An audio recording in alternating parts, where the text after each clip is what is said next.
Halo guys, jumpa lagi dengan saya Andre Damar dari Print Graphic Channel. Bersama dengan saya kali ini adalah Bapak Andi Yusuf. Bapak Andi Yusuf adalah Country Manager untuk HP Indigo Indonesia. Apa kabarnya Pak? Baik, luar biasa. Gimana Pak kabarnya Pak? Alhamdulillah sehat Pak. Oke, puji Tuhan. Nah ini udah lama ya, saya udah nggak ketemu nih sama Pak Andi, baru kali ini ada kesempatan nih langsung untuk wawancara dengan Bapak nih. Gimana kondisi terkini Pak dari bisnis printing setelah ya kita mengalami pandemi yang cukup lama nih? Ya, so far kalau kita perhatikan dari sisi kami, seperti bisnis yang lainnya, bisnis percetakan juga terdampak oleh pandemi COVID-19. Banyak perusahaan yang melakukan pengurangan untuk budget percetakan dan publikasinya karena adanya keterbatasan anggaran dari mereka dan kebutuhan yang sudah mengalami perubahan. Dan di situasi 2022 ini menurut kami sudah lebih membaik daripada situasi yang sebelumnya. Walaupun kalau kita lihat saat ini kita masih menghadapi beberapa tantangan yang ada, seperti inflasi yang terjadi dan kita juga terkena dampaknya di Indonesia, kemudian depresiasi mata uang rupiah kita juga mengalami depresiasi, harga kertas yang naik, kemudian isu logistik yang juga masih belum selesai ya. Bahkan kalau kita lihat krisis energi juga terjadi juga, harga bensin, bahan bakar juga naik juga ya.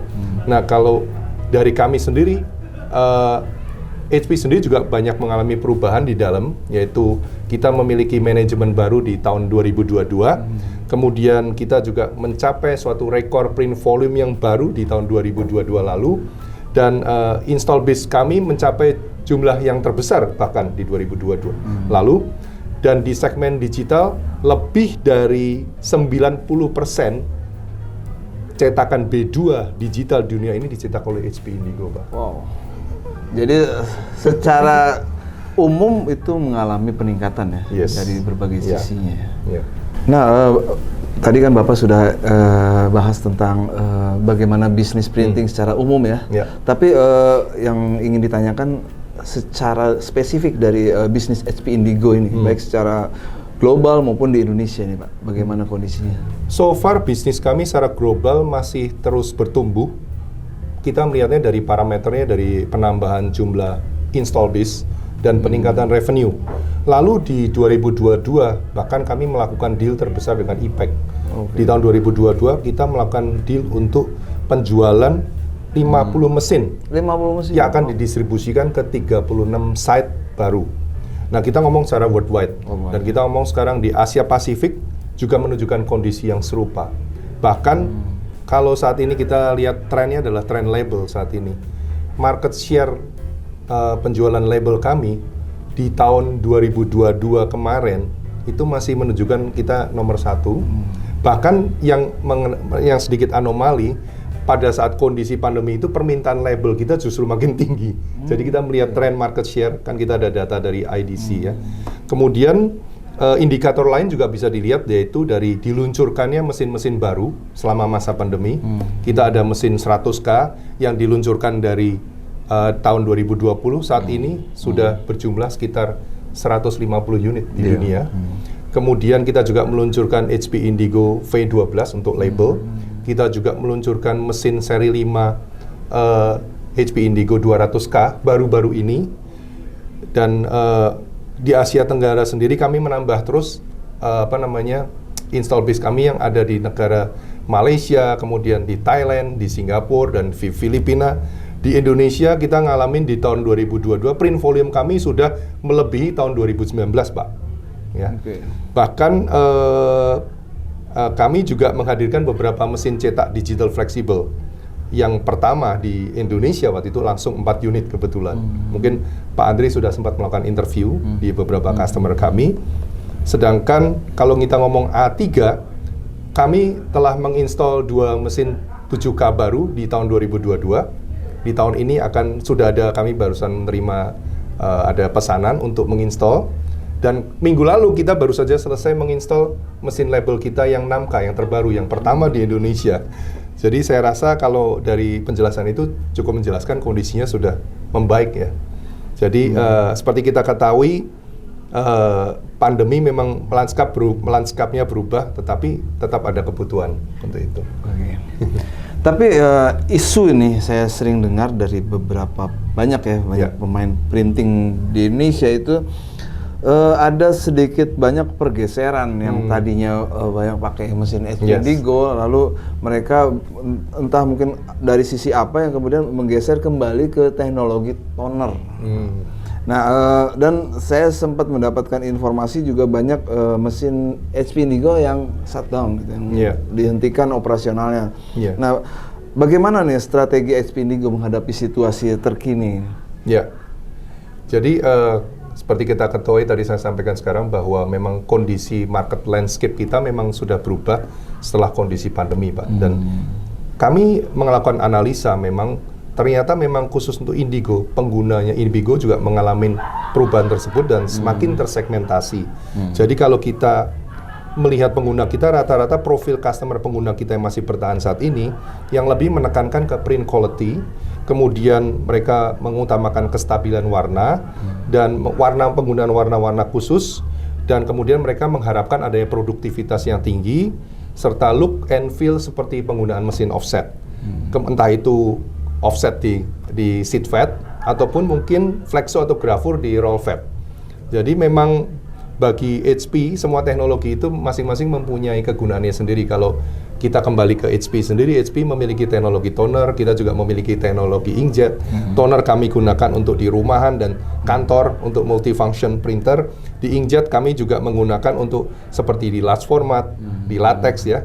Kemudian untuk cetak garment, kemudian kita juga untuk skala besar kita ada mesin T-series untuk cetak khususnya di publishing dan transactional dan direct mail. Jadi strategi kami lebih fokus kepada segmen market dan customer sesuai dengan value yang ada di HP Indigo. Dan untuk produk Indigo kita akan terus mengembangkan produknya memenuhi kebutuhan market trend saat ini, yaitu mencetak aplikasi yang lebih banyak, lebih cepat, lebih besar kapasitasnya, dan mendukung otomasi serta mendukung sustainability. Nah, Pak, kita sudah mendapatkan informasi yang cukup mendetail. Tentunya penonton ingin mengetahui ya, bagaimana sih tren bisnis digital printing nih ke depannya? Ya, kalau kita berbicara mengenai tren bisnis digital ada beberapa faktor. Pertama yang kami lihat adalah digitalisasi. Jadi ini mendorong penggunaan digitalisasi pada tingkat yang lebih dalam daripada sekarang. Jadi itu akan mempengaruhi, kita akan ngomong dari sisi go to market, proses produksi ya, sampai di scope seperti itu. Jadi dengan adanya kondisi seperti itu, para pebisnis percetakan harus siap mengadopsi go to market secara digital. Jadi tidak hanya secara yang konvensional saja, karena kalau enggak nanti akan tertinggal gitu kan. Jadi kalau di sistem ordering juga perlu dipertimbangkan, karena pada saat kita sudah menerima ordering dengan digital, itu order akan pada suatu tingkatan tertentu akan mencapai suatu level di mana prosesnya juga harus dilakukan secara otomasi, Pak. Tidak bisa dengan manpower saja. Jadi bukan setiap kali ada perubahan order meningkat, kita nambah orang terus. Tapi ada bagaimana kita mengefisienkan itu. Makanya automation menjadi suatu bagian yang penting. Kalau kita sendiri di HP Indigo ada namanya Print OS. Di Print OS ini memang diadakan untuk keperluan tersebut. Jadi biasa digunakan oleh customer kami, itu bisa ada namanya OEE. Jadi untuk effectiveness dari mesin kita bisa diukur. Kemudian ada yang melakukan batch secara otomatis dengan software ini. Ada yang juga melakukan imposisi secara otomatis. Jadi kedepannya nanti mungkin yang namanya desktop print itu nanti akan bisa digantikan secara otomasi. Tren kedua yaitu globalisasi. Kita tidak bisa pungkiri bahwa hal ini sekarang terjadi hebat di seluruh dunia, termasuk di Indonesia. Terus terang beberapa customer kami saat ini adalah mereka yang headquarter-nya, pusatnya tidak di Indonesia, Pak. Jadi mereka itu adalah perusahaan internasional yang mempunyai beberapa outlet cabang di seluruh dunia, termasuk di Indonesia. Dengan adanya mereka akan membawa kultur mereka, budaya mereka, seperti standar print quality, standar cara bagaimana bekerja, dan standar proses yang mau tidak mau itu akan mempengaruhi kita yang ada di sini. Jadi dengan adanya mereka kita harus siap bagaimana kita bisa melakukan kompetisi dengan mereka. Itu yang harus kita persiapkan dari sisi kualitas produk maupun service. Kemudian tren ketiga yang saya lihat adalah krisis tenaga kerja. Saat ini kita lihat semua mengalami hal ini. Mungkin termasuk di Indonesia apalagi setelah pandemi ya. Jadi hal ini akan mengakibatkan kelangkaan tenaga kerja, jadi cost-nya akan naik.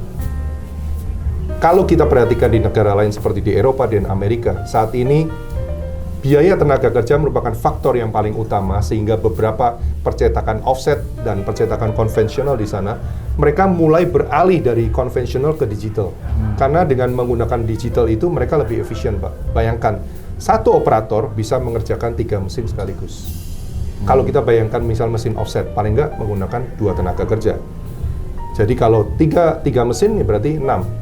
Kalau dengan digital, dengan otomasi, itu cukup dengan 1 orang saja. Nah, kita harus mulai memikirkan, khususnya para pemain cetak konvensional, bagaimana melakukan adopsi ke teknologi digital. Ya. Kemudian yang kami lihat adalah perubahan perilaku konsumen.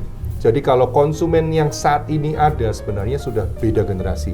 Konsumen yang ada saat ini adalah dari background generasi milenial dan generasi Z, yang masing-masing itu memiliki karakter tersendiri. Kalau dulu generasi Bapak, generasi saya, mungkin kita tidak memikirkan mengenai keperluan personalisasi, customisasi, atau mungkin mereka tidak terlalu membutuhkan produk itu secara cepat.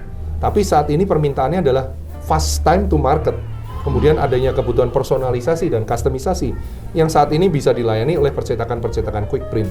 Tetapi pada waktunya nanti hal itu juga akan berakibat kepada percetakan konvensional, baik itu offset maupun percetakan flexible packaging atau label. Karena hal ini sudah jadi suatu culture, budaya di perilaku konsumen kita. Kemudian yang berikutnya kita lihat ada pertumbuhan dari bisnis small medium business. Kalau di Indonesia kita ngomong UKM. UKM di Indonesia itu sesuatu yang tidak bisa kita abaikan, karena kalau kita ngomong gross domestic product kita, 60% gross domestic kita dihasilkan dari UKM. Bahkan 90% tenaga kerja di Indonesia adalah dari UKM. Jadi UKM ini adalah market yang sangat besar. Jadi ini adalah sesuatu potensi yang perlu kita pertimbangkan untuk digarap secara serius. Dan hal ini sudah tergarap dengan baik oleh beberapa customer kita yang ada saat ini. Ya, di tren berikutnya. Kemudian yang isu berikutnya adalah sustainability. Jadi mungkin saat ini di Indonesia mungkin masih belum begitu besar impact-nya. Tetapi ada kesepakatan antara negara-negara ASEAN untuk mulai menuju kepada sustainability. Makanya kami concern sekali untuk bagaimana Indigo bisa memberikan solusi untuk produk yang bisa recycle atau compostable. Dan ini sudah mulai dilakukan riset, sudah dimulai di HP Indigo. Oke, Pak, jadi Print Graphic ini belum lama ini kan meliput mitra kami yang lain, itu terutama dari para pemain fleksibel kemasan ya. Mereka vendor-vendor yang selama ini mengerjakan pekerjaan konvensional dengan jumlah dan kuantitas yang sangat besar gitu, Pak. Dan mereka menganggap bahwa digital printing itu masih belum mampu untuk menggantikan mesin mereka gitu kan. Nah, menurut Bapak bagaimana nih? Apakah memang digital printing mampu menggantikan konvensional ke depannya? Oke. Jadi kalau dari sisi kami, HP Indigo atau digital itu saat ini tidak untuk menggantikan mesin konvensional, Pak. Oke, ini. Jadi ya begini. Jadi lebih ke arah bagaimana sebagai alat bantu bagi business owner untuk meningkatkan revenue mereka dan meningkatkan profitability mereka. Nah, bagaimana sekarang pertanyaannya? Caranya satu adalah pada saat mereka melakukan job-job itu kan sering mereka menerima job-job yang pasti ada yang short run, nggak mungkin tidak. Nah, dengan digital itu mereka akan membebaskan mesin konvensional mereka dari pekerjaan short run, sehingga mesin-mesin mereka akan lebih efisien untuk digunakan untuk pekerjaan long run. Itu satu. Kedua, dengan adanya mesin digital ini, mereka mampu menangkap peluang untuk meningkatkan coverage mereka. Kalau rata-rata pemain-pemain yang besar, mereka rata-rata punya top 5 atau mungkin top 10. Tapi untuk meningkatkan revenue, top 5 atau top 10 tidak cukup, Pak. Jadi mereka harus meningkatkan jumlah customer mereka. Tetapi bagaimana caranya? Dengan mendevelop produk dan mengembangkan market baru yang dapat dijangkau dengan produk digital ini. Itu salah satunya, seperti itu. Kemudian untuk brand owner ya, brand owner itu rata-rata itu ada kebutuhan-kebutuhan untuk proofing, kemudian test market, itu bisa dilakukan dengan digital. Kira-kira itu penjelasan dari kami. Cuman kita tidak boleh mengabaikan bahwa memang saat ini terjadi tren di Amerika dan di Eropa sudah terjadi bahwa banyak dari perusahaan-perusahaan yang menggunakan teknologi konvensional, mereka sudah melakukan migrasi ke digital. Saya tidak tahu apakah ini kapan akan terjadi di Indonesia, tapi mungkin akan ada waktunya Pak untuk ke arah situ. Nah, kondisi sekarang sudah mulai membaik nih ya, dan diharapkan akan terus membaik, kembali pulih. Nah, apa yang perlu dilakukan nih oleh para pemain digital printing untuk kelangsungan bisnis ke depannya Pak? Oke, kami percaya bahwa inovasi merupakan satu-satunya cara yang perlu dilakukan untuk bisa kita terus beradaptasi dan kita terus mengembangkan bisnis kita. Sekarang pertanyaannya, inovasi di apa? Inovasi yang kami maksudkan adalah inovasi satu di produk dan layanan yang mereka sajikan. Kalau mungkin mereka menjual jasa cetak saat ini, apakah mereka akan tetap menjual seperti itu? Atau mungkin mereka akan beralih ke menjual suatu produk tertentu? Atau mungkin fokus ke fitur dari produk yang mereka jual? Kemudian mereka juga harus melakukan inovasi dari go-to-market mereka, cara berjualan. Kalau saat ini banyakkan mungkin menerima ordernya lewat walk-in saja, apakah perlu dijajaki untuk go-to-market yang lain, misalnya dengan penjual di marketplace, atau mungkin di web-to-print, atau mungkin peningkatan di market coverage, mungkin saat ini mungkin hanya di Jakarta atau Surabaya saja, atau mungkin perlu ditingkatkan, dan kita bisa masuk lebih dalam ke segmen-segmen yang ada gitu.